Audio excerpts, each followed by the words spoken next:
Okay, good. I think we're coming in now. Well, hi everybody, and do say hello when you come in to the live, so I know you're there. And it's great to see everybody again. We've had a couple of weeks break while I've had a little bit of a hollybob, so it's good to see you all. Welcome back, Sindhoor. Glad to be back.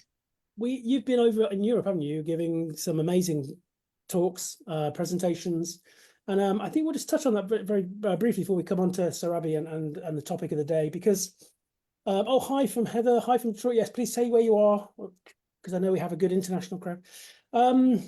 Just following your journey, Sindhoor, just to see how emotional it was for you to be reconnecting and for people to really be responsive in hearing. And you said something off air about feeling that, you know, this kind of sense that maybe now is the time. People are waiting to hear something that is not only different, but just feels more in tune with the lived experiences of the animals they're sharing their lives with. Yeah, absolutely. I think it really, I've been trying to talk about this for a decade now, and the kind of reception I've had in the past and the kind of resistance I've had in the past, I think I may have gone there kind of expecting a little bit of that, but that's really not what I saw or was met with in both the venues that I spoke at, Amsterdam, Netherlands, as well as Zaragoza in Spain.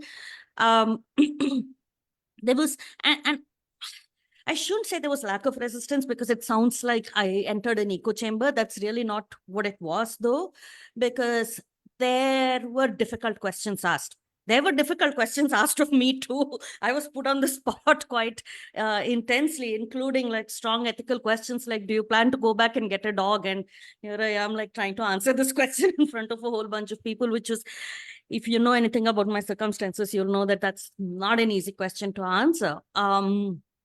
And so my personal ethics were also brought up into question. And I think what was very exciting for me is really the open-mindedness and the respect with which the audience just took these ideas. They bantered with each other.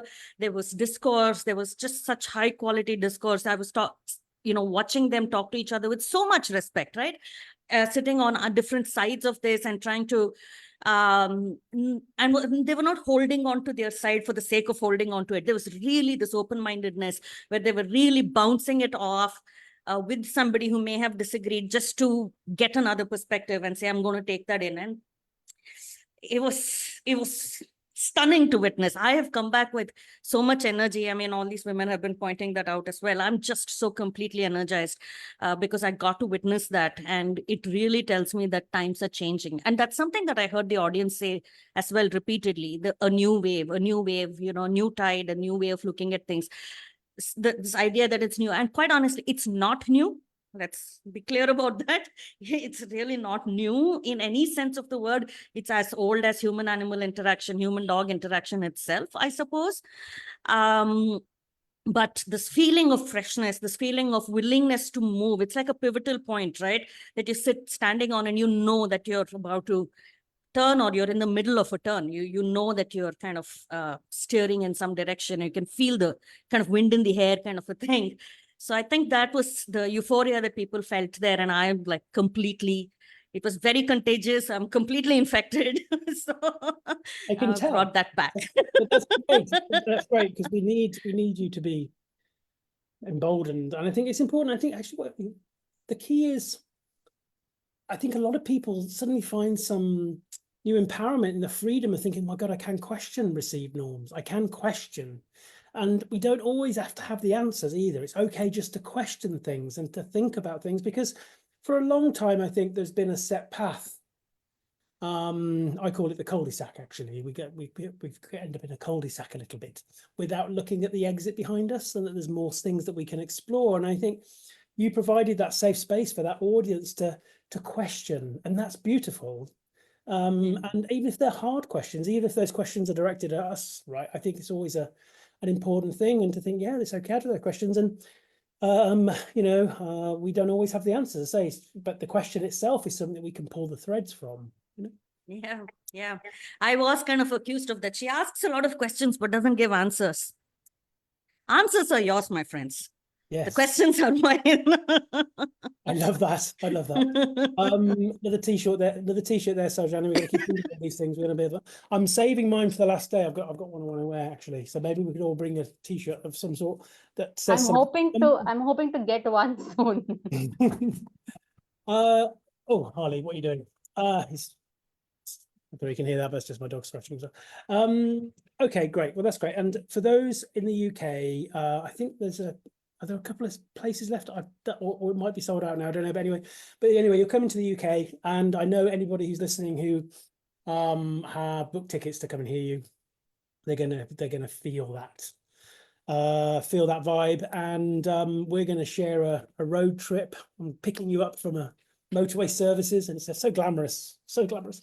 And then we're going to go over to Kent, and we're going to be at a conference over there as well. So yeah, watch out the UK. Sindhoor is on her way later on in the year. You've got to wait. So it's going to be a great experience for everybody. Okay, Surabhi, today we're looking at co-regulation for dog human, looking at it through the kind of BHARCS philosophy. So I'll over to you. Yeah. Okay. Awesome. So I think I wanted to sort of start by just setting, I think, common ground for everyone, because I know that we've also taken a break from the BHARCS season for a little bit. But I think that so far, if everybody has been watching the BHARCS special, you would have seen certain themes really emerge about what constitutes the BHARCS way. And I think a big part of that way really is the quality of relationship that we share with our dogs, right? And at BHARCS, very specifically, I think we do see that quality very akin to a child-parent relationship. And so I think today what we're talking about in terms of co-regulation, again, is not something that is new per se or is BHARCS specific, but I think the BHARCS way allows us to really like deep dive into it and bring awareness and focus to it. And it becomes something that we often reflect over and sort of critically look at when we look at the quality of our own relationships with our dogs. So I actually wanted to, I think, open the group and I'm going to do this in a little bit of a facilitator mode, because again, I think all of us have very rich experiences of this emotional journey. But I wanted to start by just, I think, establishing a little bit of ground in terms of what we understand of co-regulation, what our own definitions are. Because again, there are multiple definitions available, and I'm sure each of us have also experienced it slightly differently. So maybe we can have a couple of us just share what we think co-regulation really is.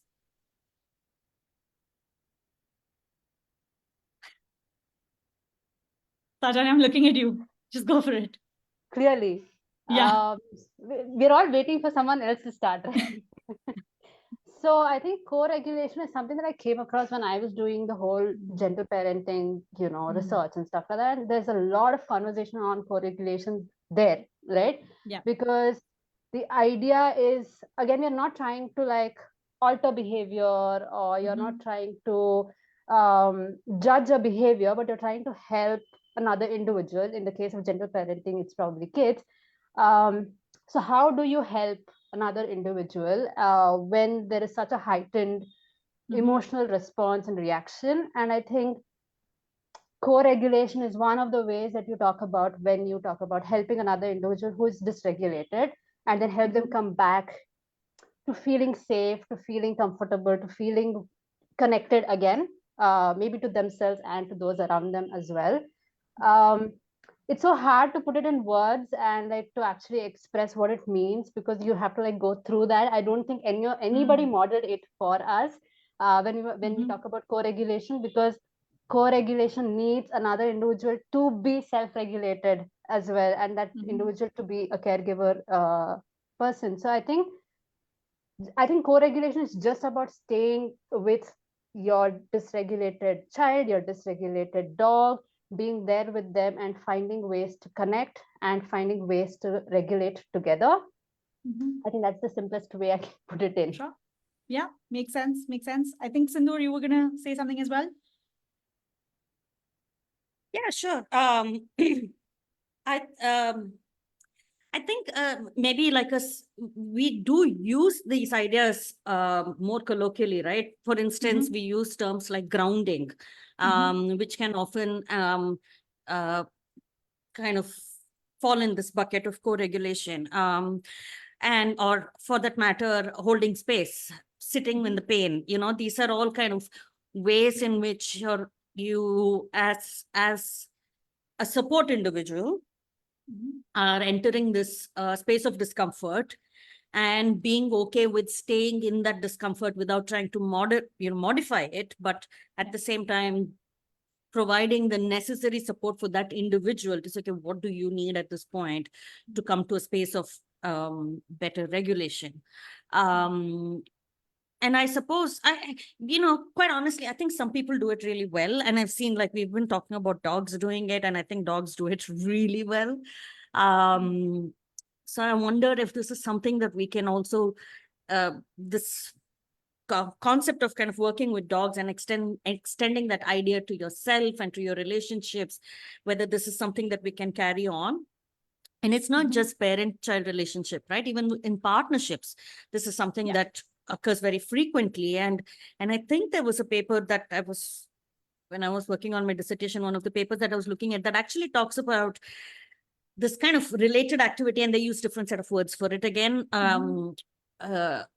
that helps kind of improve the attachment models in the minds of the partners, which is that their outlook on life itself is kind of altering in those moments of stillness, in those moments of nothingness, seeming nothingness. So yeah, I think, was that a question? Those are my thoughts on it. Yeah, absolutely. Yeah. I think, like, for me, and I'm going to pick a little bit off of where I left off with my case study with mutton. I think for me, the idea, I think very much like you said, I think it was experiencing forms of co-regulation in some of my relationships. I think my relationship with my therapist was a big source of co-regulation for me. But I think, like, it sort of came together as I was also supporting mutton. And I think for me, the easiest or the simplest definition, which I really resonate with co-regulation, is how do you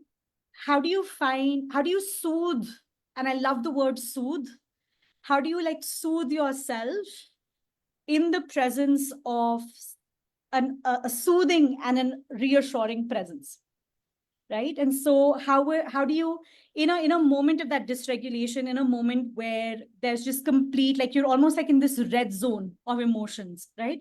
How do you just find the reassuring, soothing presence of someone to be like, it's okay, it's fine, we will figure this out, right? And to me, like, that's really, I think that's an example that came alive a lot with mutton, because that's what my support to her looked like. That's what we had to figure out together in the context of how do we change our reactions, how do we respond more mindfully to certain situations. And so I love the idea of, like, being soothed. I love the idea of a soothing presence as well. And I think that, and I think that when we talk about, very much like Sindhoor said again, I think when we talk about co-regulation, it's not just about our relationships with our dogs, but it's about relationships that we have with everybody, right? And again, I think that we can co-regulate even with things like trees, right? We can co-regulate even in nature. We can co-regulate with different sets of people. And I think our dogs become another way for us to do that. I think a lot of the conversation on co-regulation has more to do with how humans can co-regulate with dogs. But I think what the BHARCS way also shows up for me specifically, and I think, again, those are examples there, how do dogs leverage us to co-regulate, right? And I think that interesting dynamic is hopefully what we'll spend some time talking about today. So I think the piece that I want to start off with is, you can't talk about co-regulation really without talking about just self-regulation and emotional regulation overall, because the idea, again, for co-regulation is to be able to manage your own emotions, to be able to say, okay, I've got this, I can move forward with this.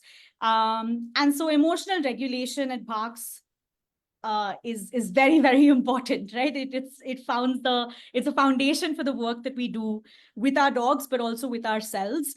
And again, I think, Sowjanya referred to it a little bit, because it comes from a place of saying we are not seeing behaviors as something to be fixed. We're not seeing behaviors as something that need to be corrected, but we're approaching behaviors from a place of curiosity to say, why are our dogs engaging in these behaviors to begin with, right? And so I wanna ask Sindhoor a little bit, because this is part of the BHARCS way, which is how does and why does emotional regulation become such a key part of not just our relationship, but also the way that we do this with our dogs? You didn't tell me there was going to be a test. I would have come prepared if that was the case. I'm just saying, as soon as Andy said, I am headmistress now, I'm just like switched roles instantly. So this was what you guys were up to last month. Okay. Surprise test when she's back. Okay. Yeah. So, couple of things come to mind. One is, of course, the notion of emotional regulation. And if people see a lot of the videos that I present, especially with street dogs, and how they manage conflict situations and how they're so smart about it, and how they manage like different cognitive issues, different social challenges. And I love featuring, their kind of genius and all of this. And then the question that invariably comes up with people who watch any of our videos is, oh, but my dog would never be able to do that. Right? And this is something that we have faced a lot with our clients. Yes. And this is how we bring these two ideas together, which is, okay, you witness all these dogs, streeties doing all this, next to magical stuff. But how does that translate to what our dogs do? Because our dogs don't look anywhere close to this. They don't even look like they're capable of going to be able to pull this off. And the first answer for us always has been regulate, right? Emotionally regulate, kind of get them to a space where their brain is functioning, it's working, and then see what their brain can whip up, because that is pretty remarkable.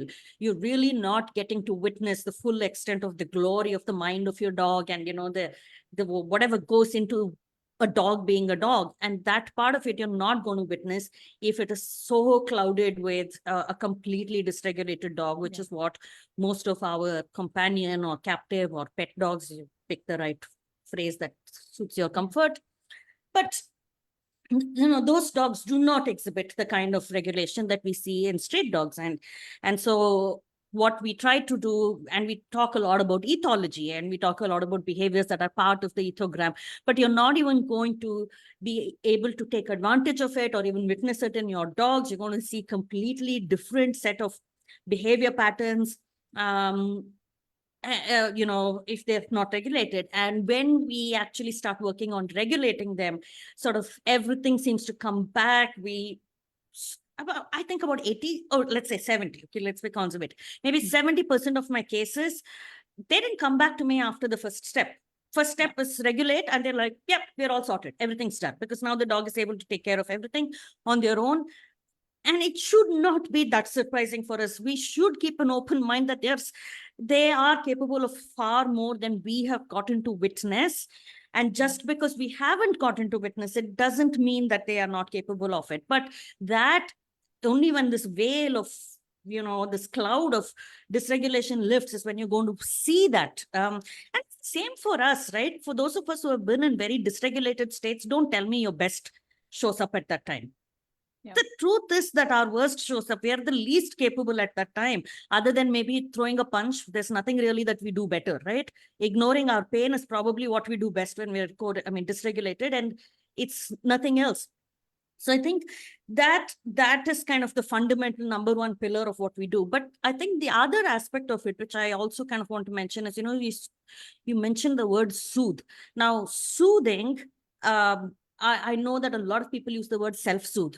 And so they kind of rely this on, so you let this animal cry it out, this child cry it out, let them self-soothe. So that's one end of the spectrum. And then the other end of the spectrum is, okay, let's go in there and, fiddle and orchestrate and make everything work the way we want to. We're talking about a middle road where this person is in a way self-soothing, but doing it with support, in your presence, with your help. So that's actually not self-soothe. That's why the word co-regulate, right? Which is that you're doing it together in a dependent fashion, and you're really leveraging the advantage of a social being. Their social intelligence is being leveraged there. Yeah, I have to stop now because like a whole thread of thought is coming in terms of social beings. Let's do it some other time, but I'll stop at this point. Yeah. No, absolutely. And I think it's important to remember that co-regulation is an interactive process. It's not one person doing just the work, right? It happens when that sync happens between the person who needs co-regulation and the person who's facilitating co-regulation. And that interactive process does over a period of time build also internalized capacity to manage one's own emotions, right? But it's almost like you need that support, you need guidance on how to do it, because if you could do it, you would do it, right? But you don't know how to do it, or the environment is too overwhelming to do it. And so that's where in context of our dogs, we play that role in helping them sort of find that regulation through that process of co-regulation. And I think it's really interesting that we've touched upon, you know, some of the dysregulation pieces, because I was also looking at a couple of things where co-regulation patterns were studied with kids. And in one particular school district in Texas, they apparently found that the most dysregulated kids, the most reactive kids, were able to, for the lack of a better word, calm down much quicker when they were offered empathy, when they were offered connection, when they were offered support. And over a period of time, with continuous offering of that empathy, support, and connection, not only were their outbursts lesser in frequency, but they were also lesser in terms of intensity, right? And so I think that that's also what we see with so many of our dogs when we work with them, that the more we're able to offer that empathy, the more we're able to offer that support and connection, the more they're able to find that co-regulation, find that support with us in our relationship, right? And I think, again, Eva's case study, Anushree's case study, even Sowjanya's case study speaks to some of those instances where you see each of them as the dog parent showing up with that responsibility to say, okay, this is a hard moment, you're having a hard time, how can I offer support to you in this moment to help us tide over, right? Sowjanya, Eva, Anushree, anything to add to that? Yeah, I just wanted to add that, but before I came to that point to say, okay, I'm here for you, I had to shed this perception of good versus bad emotions, right? Yeah. Because it was, okay, my dog is acting in a way that looks very bad. And this is like sort of embarrassing, like why my dog is acting like that. Why can't he be a happy dog that likes everybody? But this started to put like a wall between us, right? Because I wanted to see this good dog that was happy all the time, that was calm, and I didn't like there are so many sides to an individual, and I only wanted to see that one side. And once I started to see that, to embrace that there are no good and bad emotions, like that's where it started. Like it took off from there. Like I'm here for you no matter what you are feeling. And it really got me thinking, like, okay, you are not feeling okay. Why are you behaving like that? Like, what's the reason behind it? It wasn't like, oh, you are a bad dog. Like, so Yeah, I think that's a great point, because I think like it's something that I was thinking about in my own journey more with Lucci, because I do feel like our understanding of what good behavior or desirable behavior, our understanding of obedience, does influence how we show up for our dogs, right? And so for me, like with Lucci particularly, and I think it's an interesting, like I want to simplify it, but there's also a certain like complexity to it, because I feel like what makes it hard to also show up in that manner is not just our own definitions of what obedience look like, what discipline looks like, what respecting a power dynamic looks like, We're shedding, we're holding on to a lot of our own conditioning. But I think that what also makes it difficult to show up in a manner that allows our dogs and us to co-regulate is some of our own wounds and some of our own personal triggers. Right. And so in Luci's case, for example, I think that I experienced both, where every time, for example, she would whine, I would, the definition of whining was attention seeking. And so attention seeking means it's not worth paying attention to. Right. And so I'm not necessarily thinking about, oh, but why is she whining? What is she having a hard time? What does she need? How can I meet her need? I am just stuck at it's attention seeking. And so if it's attention seeking, I must not offer her anything, right? It's not even, forget support, forget empathy. It's not even worth my attention, right? And so we struggled for a really, really long time to build that capacity to co-regulate with each other. But at the same time, I also realized over a period of time that whining was a big trigger for me. Like I could be absolutely fine, and the minute she would start whining, like in the Bharc's way, like my cup would become so full, right? And it was just instant, like I couldn't deal with it at all. And so I think that and I think when you start thinking about what's going on here, you start realizing your dog's having a hard time, you're having a hard time. And to be able to show up for your dog, you also need to co-regulate with someone or something, right? You also need to take on that journey of being able to respond to your own emotions, being able to manage your own emotions. And so I think that part, that there's a sync to that also worked for Luci and me, where as I'm learning how to show up for her with support, empathy, and connection, I am also learning how to do that for myself outside of those moments, but also in those moments. Yeah. I could see some heads. Yeah. Yeah, actually, it's really interesting that you mentioned this thing about whining, and I want to bring it up because I think a lot of professionals might feel this way. When my dogs, did things like, for instance, whine, I would also get triggered because I feel inadequate as a professional. And so every time she is barking or whining or, exhibiting these behaviors, it is, why can't I figure out what this dog wants? Why can't I, am I that terrible? And this imposter syndrome, I'm teaching anybody and everybody, and I can't do this for my own dog, and this frustration. And then if there's a health issue involved, and there's also this, fear around it, fear around failing health. So now there's an action, there's a consequence to your inability to read the dog, which is that the dog is probably not getting the right kind of treatment. So there is also that kind of added complexity. I felt that so intensely with Chiru. And I had to remind myself, I was like, why won't you eat? Why won't you eat? Right? And to be able to say, okay, you need to breathe. You can't do this with this energy, go and find way to figure this out. And I had these long conversations about how I'm not in control of the outcome and so on and so forth. So it was an extraordinary spiritual journey in that sense as well. When you start questioning this, it's a very internal journey where you're kind of figuring out regulation and stuff like that. So I think it can be like an extremely meaningful exercise overall, right?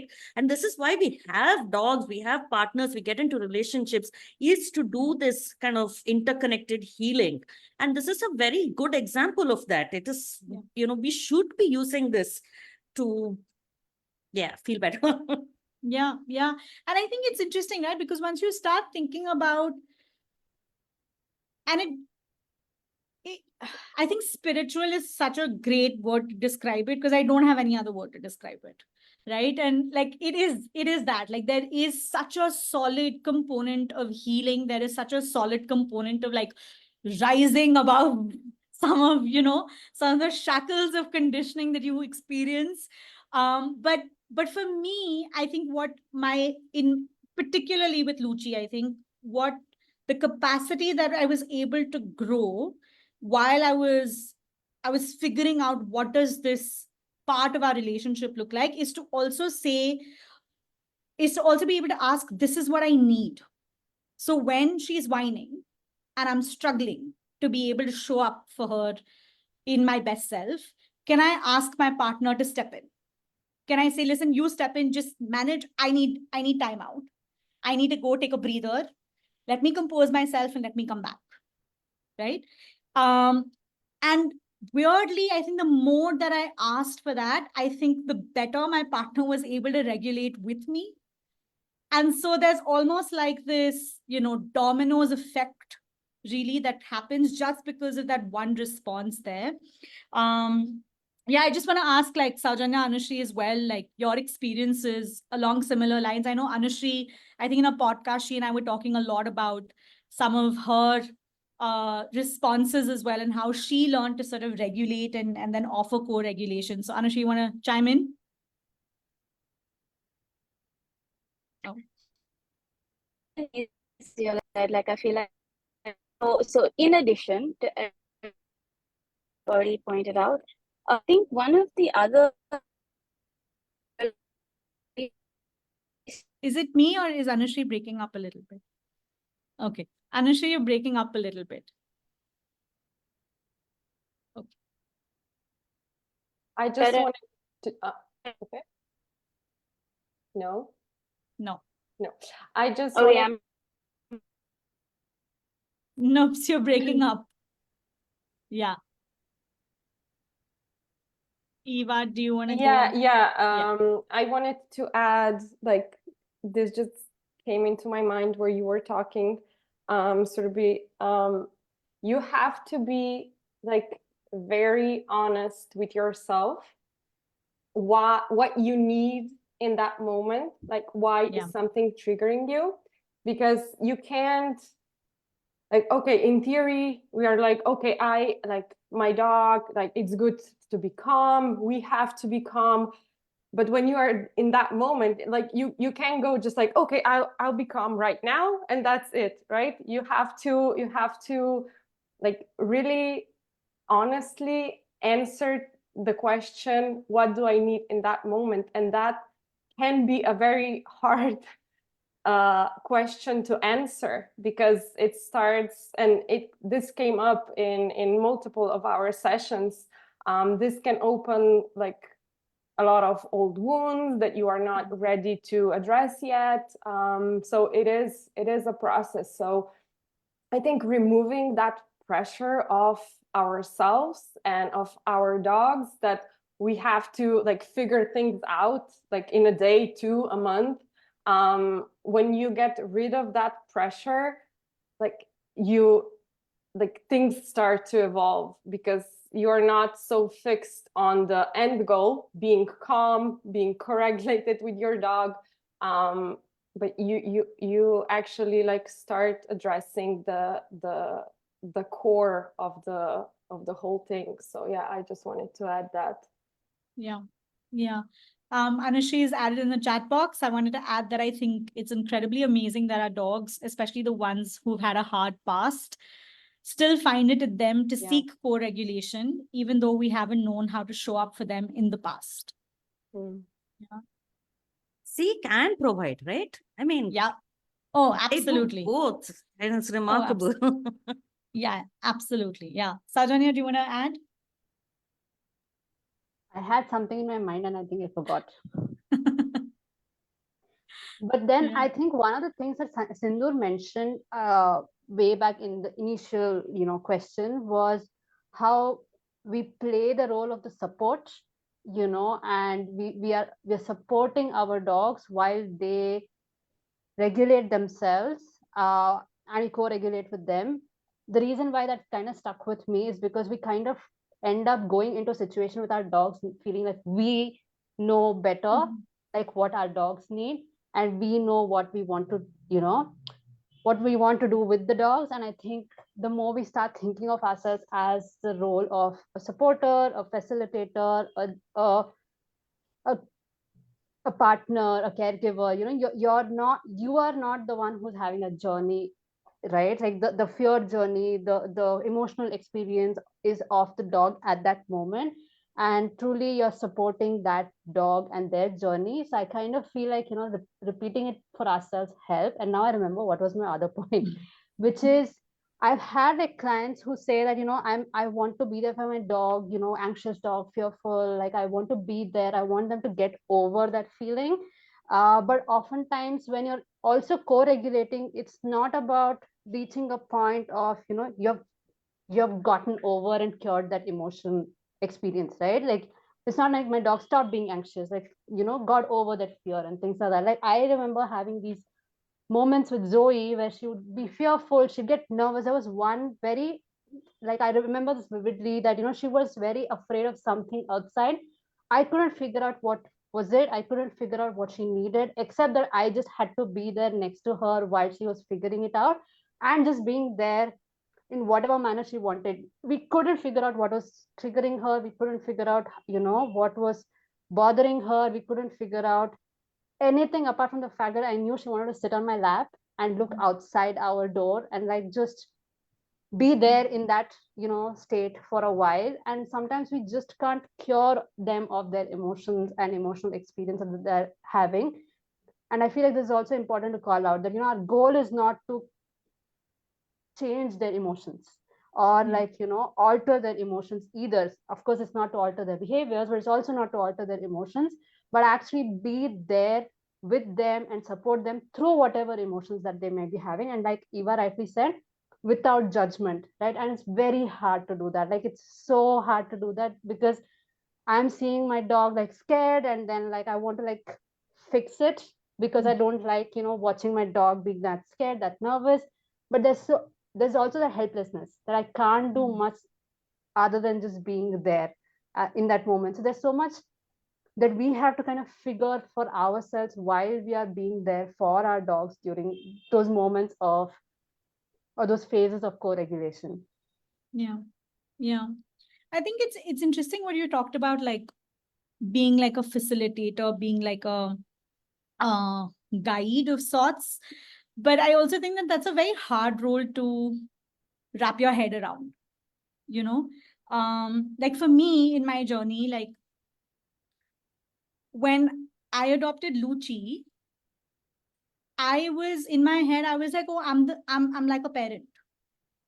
And so I'm going to use the definition of parent that I know of, right? And I'm going to respond to her the way that I know a parent responds to me. And it didn't help that Lucci was also very childlike, right? Mutton was not. And so I knew that I had to change my tactic with her, but Lucci was very childlike.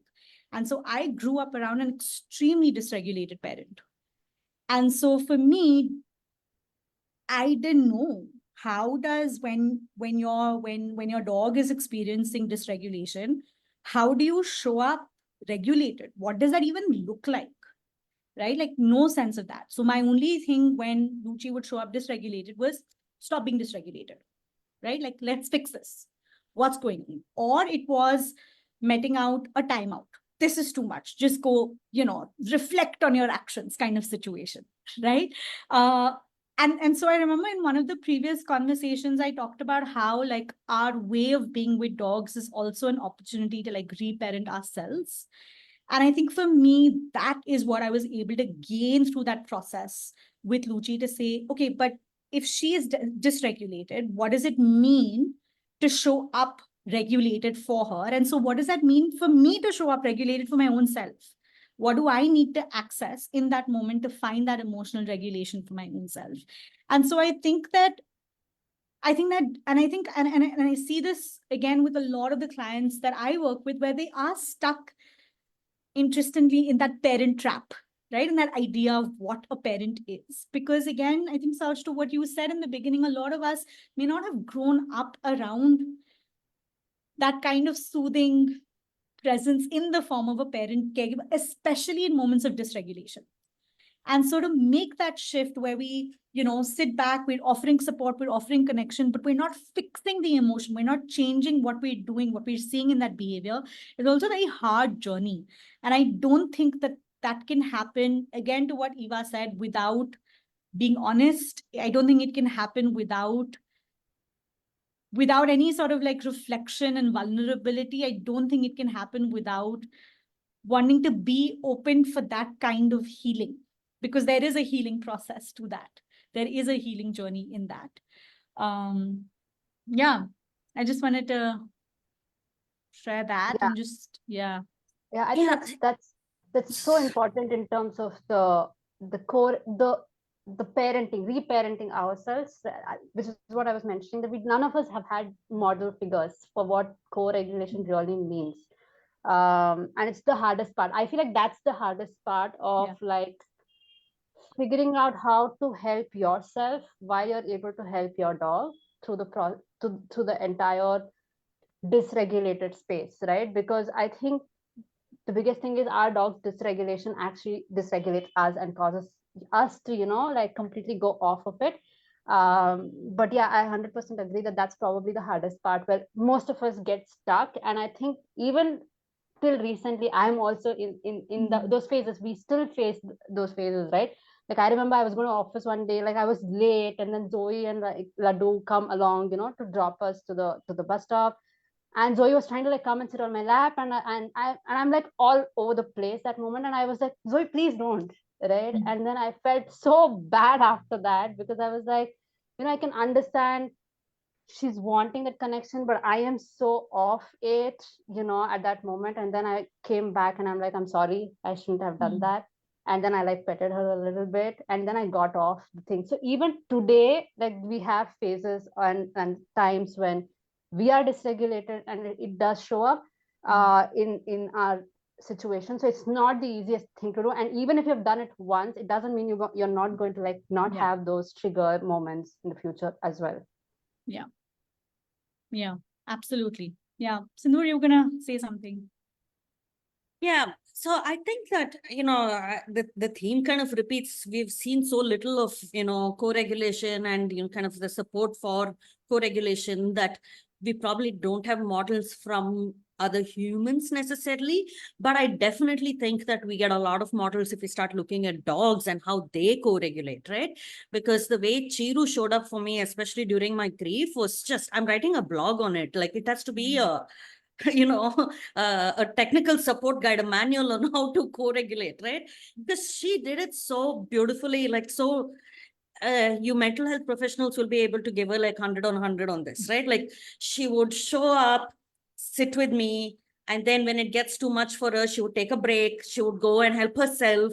She would go out to the garden, almost like a smoke break, like she's like, I'm sniffing the flowers kind of a thing, just let me count the bees. This is my thing. And she would do it very responsibly as well. She would do it when there were other people in my house. So she would be like, I think she needs help, but I can't handle this, right? So she would send people off, and then she would go take time for herself. Then she would go seek connection for herself. So with the others in the house, she would go to them and say, okay, pet me. I need to like recharge before I can go show up for this woman again. And so I think she had like all these components without us having to teach. And I'm sure that understanding a human being's grief is a very difficult thing for a dog. It's not necessarily like she understood what I was going through, but there was no judgment there. All the things that we say are so difficult for us to do. Here is this little, ex-streety dog who's like offering this, right? It's not a glamorized role. But how beautifully she's offering it is just, she was like pure magic for me. She was just made of stardust, because, she could pull this off, and being able to come there and not try to, things that we spoke about, not try to change anything. And it's not like my emotions are not impacting her. They do very heavily. But she's not, turning around and saying, oh, because you are a mess, I'm also going to be a mess. But rather she was offering herself. And I'm not expecting that of all dogs, because there are dogs who are not going to be in a place to provide that. But despite everything that she was going through, and this was her loss too, she could pull this off. And, when those rare moments where we get to witness this kind of magic, it would be a pity if we don't decide to shift our models, mental models, and stop waiting for human role models and go with these dog role models, right? Like, it's okay. Why not? I got to witness this. So I think if you're open to it, we can find role models in unexpected ways. Yeah. It's not Yeah. as hard as we think it is. And this really not so perfect, imperfect dog with, reactivity issues and people reactivity issues and all that. And it's not like she reached a state of, some kind of a nirvana of some kind. And now she's coming from there and she's, the dog Buddha is preaching. Like, that's not really how it was, right? Yeah. In her entire imperfectness, she brought all of that in and saying, despite everything and despite, lack of any kind of agency in this human world, despite all the fears that I carry and I myself am struggling, I still can find a way to co-regulate. And that should give us a lot of hope. It should give us a model to say that, we can show up very imperfect, and that's also fine. I think our dogs will appreciate that sentiment there. Yeah, yeah, absolutely. Andy, do you want to pitch in? I'd like to offer some things from a more, what we know from a human psychology point of view, because everything you're saying, all of you, is just really valuable. And I just want to support to those listening how grounded, for want of a better word, what you're saying is actually in what we know for us as a social species. So co-regulation is an evolutionary need. It is not an extra, and it is completely connected and embedded in the seeking of secure attachment regarding those developmental phases for us. So all these things, they're not separate, they're connected, and it's really powerful and important. And responsive caregivers who kind of pay close attention to those shifting emotional and physiological states of the younger, supporting that brain. So to be able to self-regulate well is not innate. We have to be supported for it and learn it. And it's about a nervous system that feels heard. That's what it's about for these young developing brains. And so I just wanted to kind of throw that in really. So during childhood and adolescence for us as a species, those times of really looking, okay, I'm feeling this and I'm struggling with it. Can you connect to me? Can you support me? Can you be there for me? Are really important things for our developing brain. Now, what has happened sadly is there's three, I suppose. You've always got that middle ground, but looking at the extremes, you have that when that co-regulation is working well for the child and they're able to feel those secure attachments, then actually the need for that co-regulation decreases incrementally as we get older. And we're more likely to be able to look at these things. But it can go the other way too. And actually the conference that Sindhoor and I are both talking at in November here in the UK, I'm focusing in on looking at this stuff and looking at all the studies that have been done regarding a lot of people who are in the prison system, having done a lot of things that society finds quite hard to get their head around. But the high percentage, and there's a lot of meta-analysis studies looking at those who identify strongly, highly with insecure attachments and lack of co-regulation. So this stuff's important. So why wouldn't it be for the dog then? And actually what you said, Sindhoor, about and I think Anushree mentioned it as well, and you built on it, Sindhoor. Despite all the other stuff, how willing the dog is to still look at these things, but also how willing the child is. It's how willing the child, even children who have experienced a lot of trauma and are quite damaged in some things, there's this sweet spot before the brain changes where they're still willing to find it.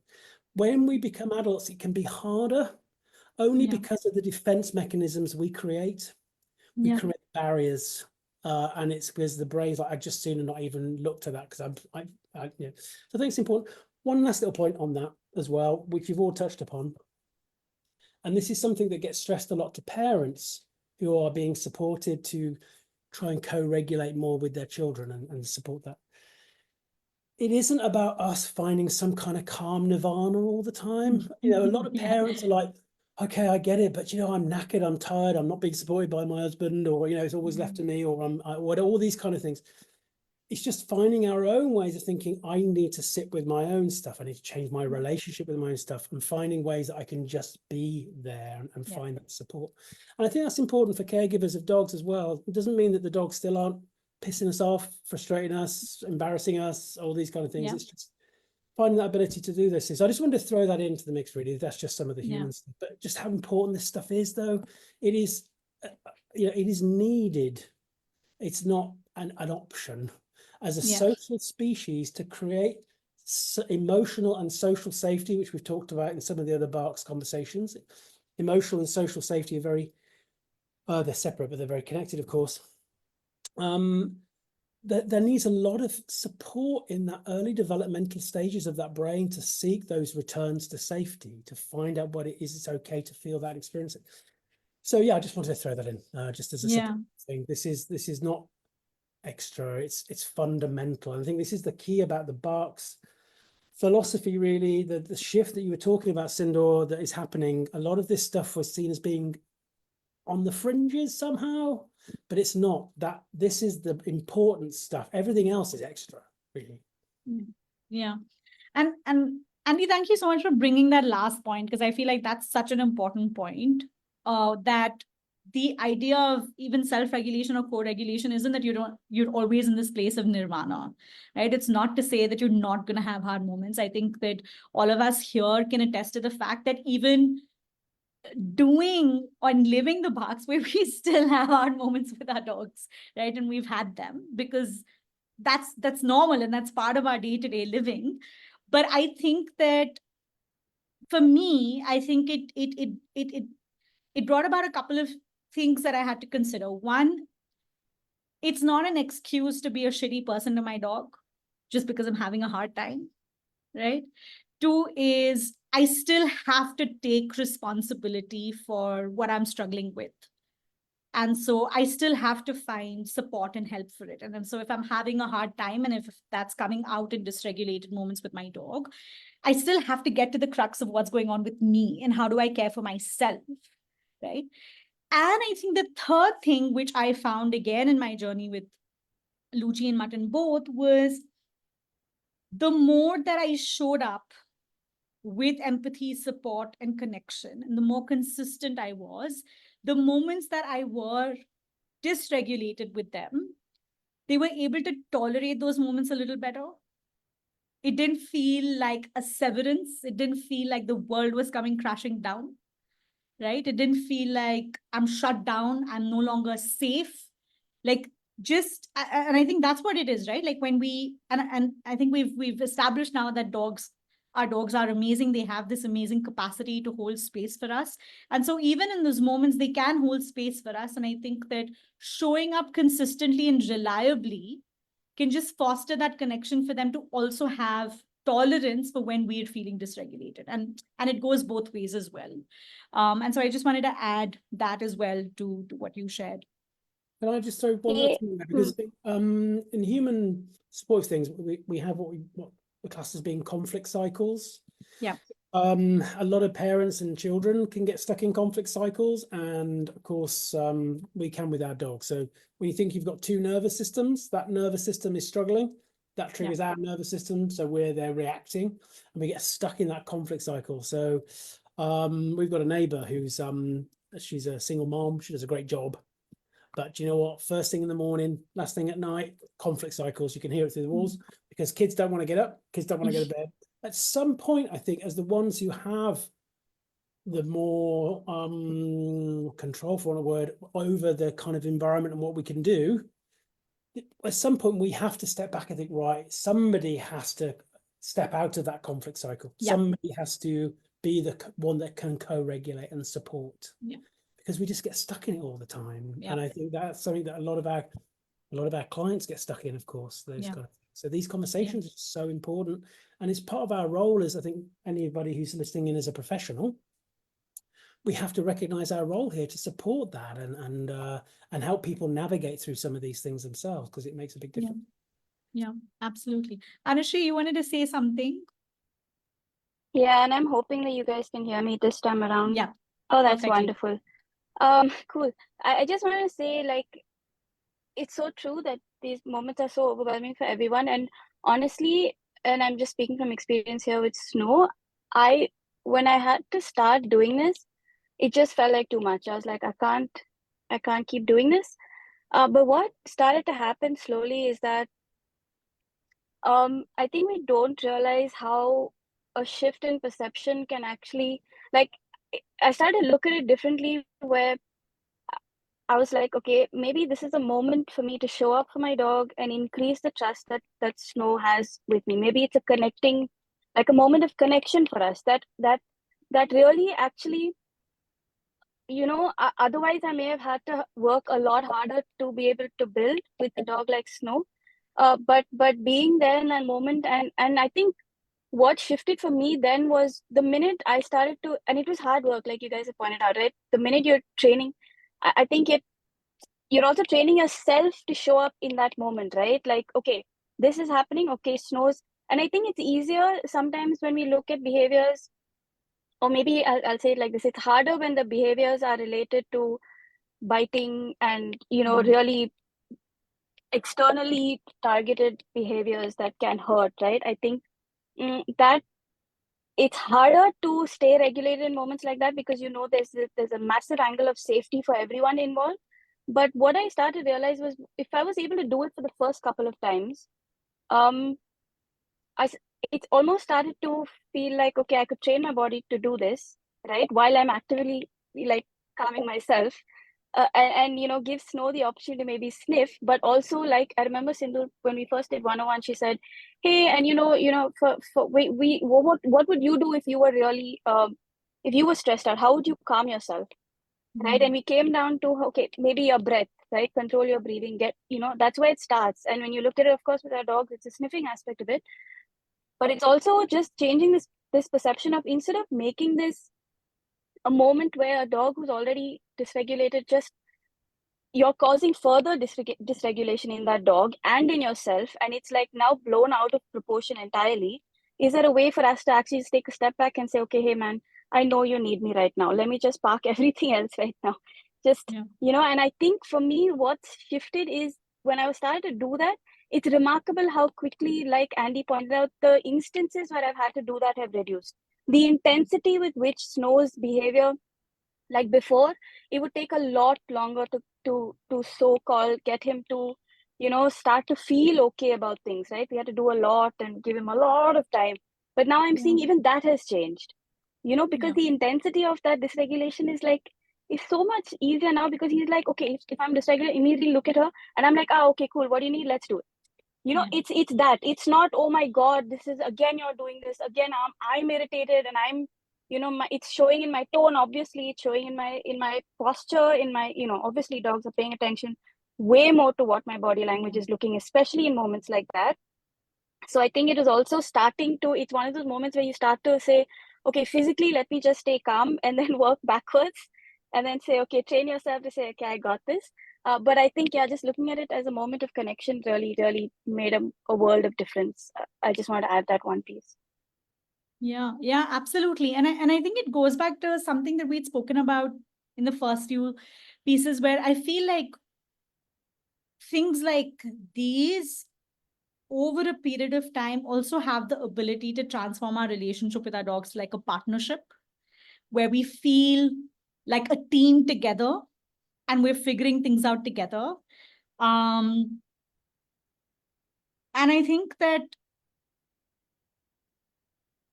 like I have found, and especially after both Lucci and Mutton pass, like I think I have recognized what a gift it is to be seen and tended to when you're in distress, especially when you struggle to ask for help or when you don't know how to ask for help.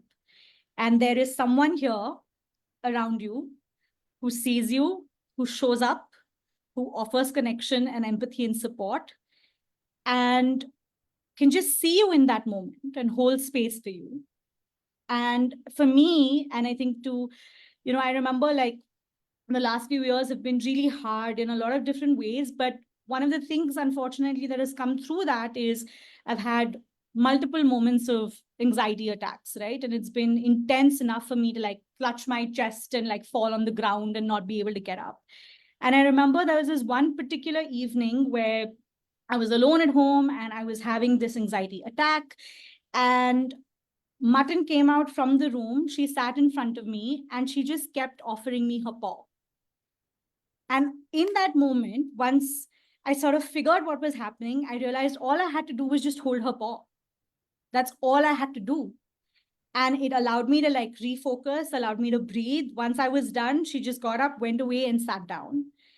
And for me, that did two things. One, I know that that was not possible if I hadn't also shown up for her in moments that counted. When that would not have been possible if I had not seen her in distress or tended to her in those moments, right? And two, I think what that did for me was shift something in me personally to say, oh, wait, I can ask for help. I can just like reach out. And so what is weirdly happened after that is every time I've had an anxiety attack, I've literally had to just like slap my partner awake and being like, I need you, right? Can you show up for me, right? And so to me, like, I think that like these are moments that I don't think I've ever had in other human relationships. I've had them because of my dogs. But because I've experienced the fullness of them with my dogs, I am also able to create these moments with my significant other and in other relationships as well. And so I just also wanted to sort of share that. Yeah. You're gonna make us cry. This is exactly why I had my video off. I knew one of you was going to make me cry. Yeah. I think this is the power of what you're all saying and you have been saying and these conversations and I'm sure it was the power of your presentations as well when you were over here, Sindhoor, is because when you hear that, you feel it. You know, you don't have to be an academic, you don't have to study stuff, you don't have to, you think, I feel that. You either feel it because you have it or you feel it because you feel you have not had it. And I think that's important. And this notion of learned behavior that keeps on being talked about all the time, this notion that somehow it's only cognitive, the nervous system is learning all the time too.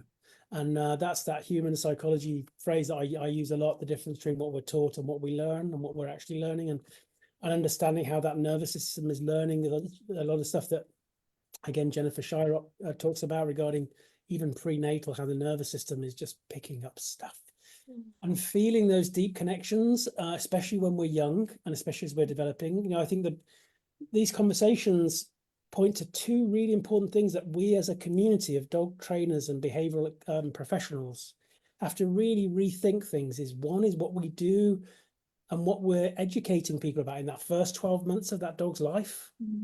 The same conversations are happening in human terms, and those dogs who are really struggling with life. And a recognition that just the changing behavior isn't enough.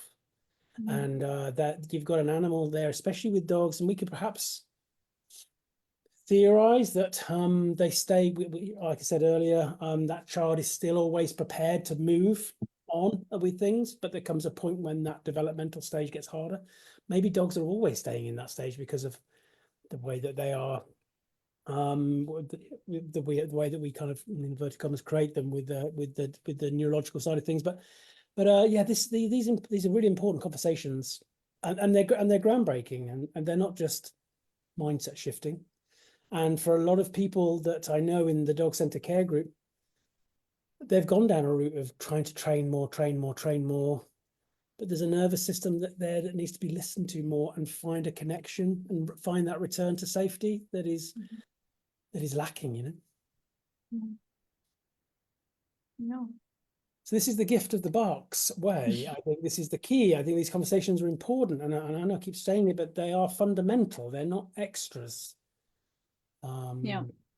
Yeah, you know, when the two workshops that I recently did, and I opened by asking what are your expectations, and something that a lot of people are now understanding is the role of natural behaviors, right? So a lot of times it's, oh, we'd like to know what are the natural behavior of dogs, because we recognize the role of natural behaviors in the welfare and well-being of the animals. And so, you know, we want to know about ethograms and stuff like that.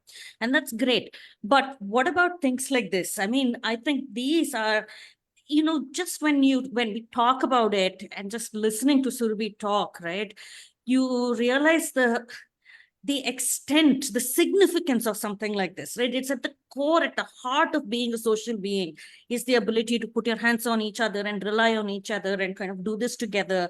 It's really that interconnectedness is at the heart of, we have more social intelligence than we even talk about. We are so obsessed with cognitive intelligence, we forget the social intelligence component of it, which is sizable, right? I mean, the Homo sapiens success has been because of our ability to network and integrate in large numbers. It's not just that we can do math, that we can do this collectively as a network. And so it's so front, right, and center for social beings, but it's something that we have not spoken about much at all. But when we talk about it, forget all the science of it and just talk about this, right? So many of us dealing with anxiety issues, so many of us dealing with panic attack, and something basic and fundamental, which is to reach out to somebody else to say, I need your help to regulate. And it can be so powerful in your well-being going forward. It can impact every aspect of your health, wellness, quality of life, everything. And it's so critical and fundamental, but no textbook mentions it about dog training, right? Nothing. We don't even start there. We don't even forget putting it front, right, and center. We don't even acknowledge that it's a piece that needs to be addressed. So much so that there will be a lot of professionals who will be like, oh, this is fluff. We don't even need to talk about this. Let's just talk about what can we, what can we reduce to steps? What can we train and alter in behavior? I think looking past that to looking at, these fundamental core interconnected ideas and how this functions and understanding it, it's time. It's just time for us to do this. Yes, I agree. And also part of the reason it's time is because people are understanding that there are big chunks missing. There just is. Some dogs, some humans can end up being kind of channeled, coerced, managed, whatever, into a certain way of being. This is another theme that we've discussed, of course, about our own conditioning. But there are going to be certain children, there are going to be certain adults, there are going to be certain dogs, certain animals whose intrinsic need for safety, to be heard, to find whatever it is, will always break through any extrinsic attempts to just make a behavior change. Yeah.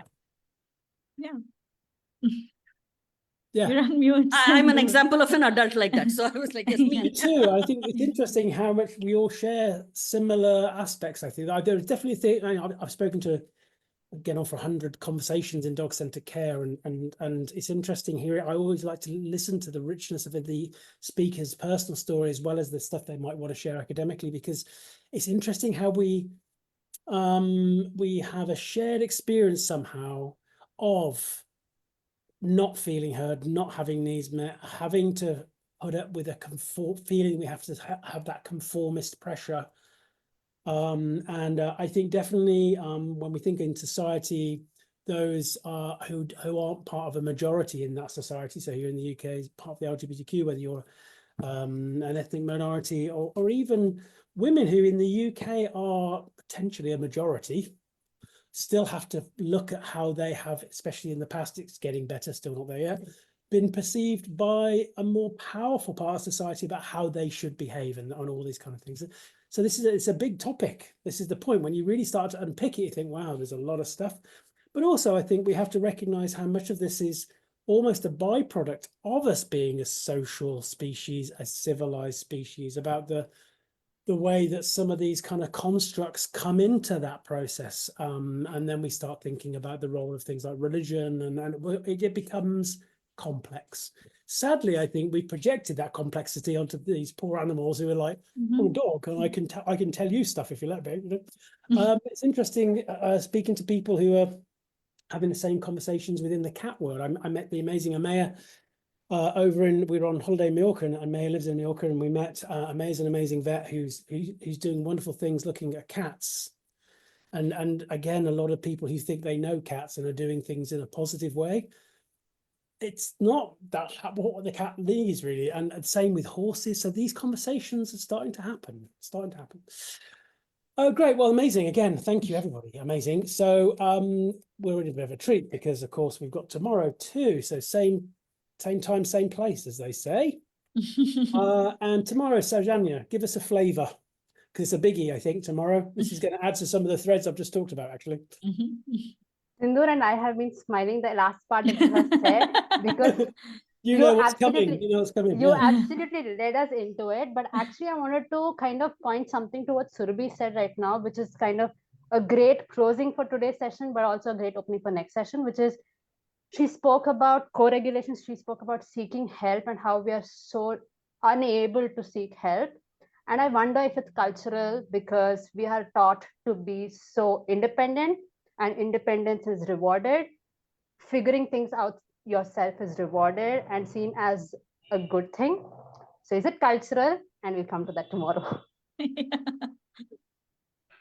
Well, Yeah. tomorrow's topic is intersectionality of animal welfare, gender, and other social systems. That last bit, well, that's a big, broad thing. We can bring anything in here. So that's going to be a great one tomorrow. Well, they're great. Well, that's great. So thank you again, everybody. And thank you for those who've attended the live. And we'll see you tomorrow. So same time, same place. It's going to be a really corker tomorrow. So that's going to be great. And I just wanted to point out my little painting here that was done by Leslie McDevitt's daughter, Danny, who's very kindly sent that. She did that for us because I've got a few kind of health niggles at the moment. And that was sent to cheer me and Kieran up, and it's amazing. You probably can't see it there, but check out my my own timeline if you're friends with me. But yes, it's just nice, that random act of kindness from somebody who I don't know, and it's really wonderful. And she's really got my 3 dogs characters there. So I just wanted to point that out to Danny. So if you're watching, Danny, thank you so much. We really appreciate that. Great. Okay, we'll see you tomorrow. And then thank you, everybody. And thank you, everybody, for tuning in. See you tomorrow. Bye.